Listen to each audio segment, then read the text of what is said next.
बहुत समय पहले एक छोटा सा गांव था जो कि पहाड़ों से घिरा हुआ था। उस गांव में एक आलीशान महल था जिस महल में दो राजकुमारी रहा करती थी। एक राजकुमारी जिसने लाल कपड़े पहने हुए थे वहाँ बहुत ही घमंडी थी, परंतु जो सफ़ेद कपड़े वाली राजकुमारी थी वहाँ दिल की बहुत ही साफ थी। ठीक इसी तरह एक दिन दोनों राजकुमारी अपने बेड पर सो रही थी, तभी उन्हें खिड़की से अजीब सी आवाज़ आती है। दोनों राजकुमारी खड़ी हो जाती है और डर के मारे कांपने लगती है। परंतु जब वहाँ दोनों धीरे धीरे खिड़की के पास जाती है तब उन्हें एक छोटा सा पक्षी दिखाई देता है जो कि झाड़ियों में छुपा हुआ था। वहाँ दोनों बेकार में ही डर रही थी और फिर दोनों अपने बेड पर जाकर सो गई। अगली सुबह जब घमंडी राजकुमारी सिंहासन पर बैठी थी तब समझदार राजकुमारी सोचने लगी कि मैं कब गद्दी पर बैठूंगी। तभी महल में काम करने वाला एक सिपाही उनके पास एक चिट्ठी लेकर आता है और जो राजकुमारी सिंहासन पर बैठी थी वहां उन चिट्ठी को दे देता है। राजकुमारी चिट्ठी को पढ़ने लगती है और चिट्ठी पर लिखा था कि कल हमारे पड़ोस वाले महल के राजकुमार हमारे महल आने वाले हैं। वहाँ दोनों राजकुमारी को देखने आने वाले हैं। राजकुमार को जो पसंद आएगी वो उससे शादी कर लेंगे।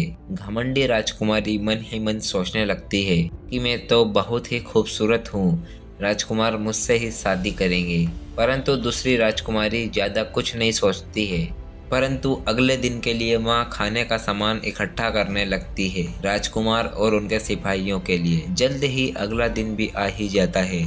जैसे ही राजकुमार घोड़े पर से उतरते हैं तभी राजकुमारी उनका फूल से स्वागत करने लगती है। राजकुमार को महल के अंदर लाया जाता है और उन्हें एक सोने की कुर्सी पर बिठाया जाता है। कुछ ही देर में सफेद कपड़े वाली राजकुमारी उनके लिए पानी लेकर आती है, परंतु लाल कपड़े वाली राजकुमारी एक तरफ कोने में खड़ी हुई देखती रहती है। सफेद कपड़े वाली राजकुमारी उनसे पूछती है आपका सफर कैसा रहा? तभी राजकुमार कहते हैं हाँ, हमारा सफ़र काफ़ी अच्छा रहा।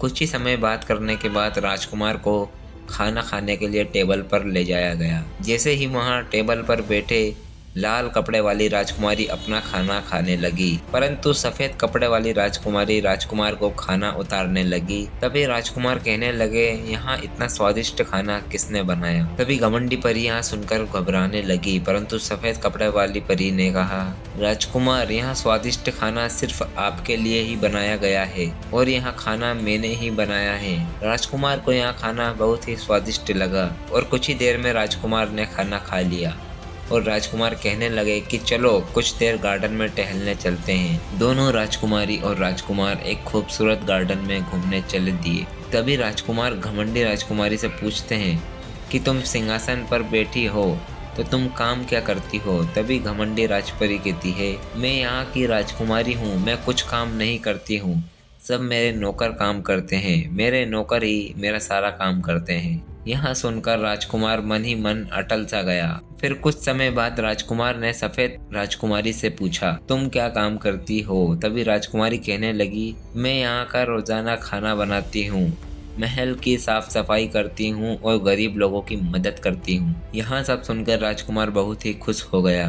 तभी आसमान से एक चिड़िया उड़कर आती है और सफेद राजकुमारी के कंधे पर बैठ जाती है। यहाँ सब देखकर राजकुमार को सफ़ेद कपड़े वाली राजकुमारी बहुत ही पसंद आ जाती है और वहाँ पूरे महल में बयान करवा देते हैं कि सफ़ेद कपड़े वाली राजकुमारी से राजकुमार शादी करने वाले हैं।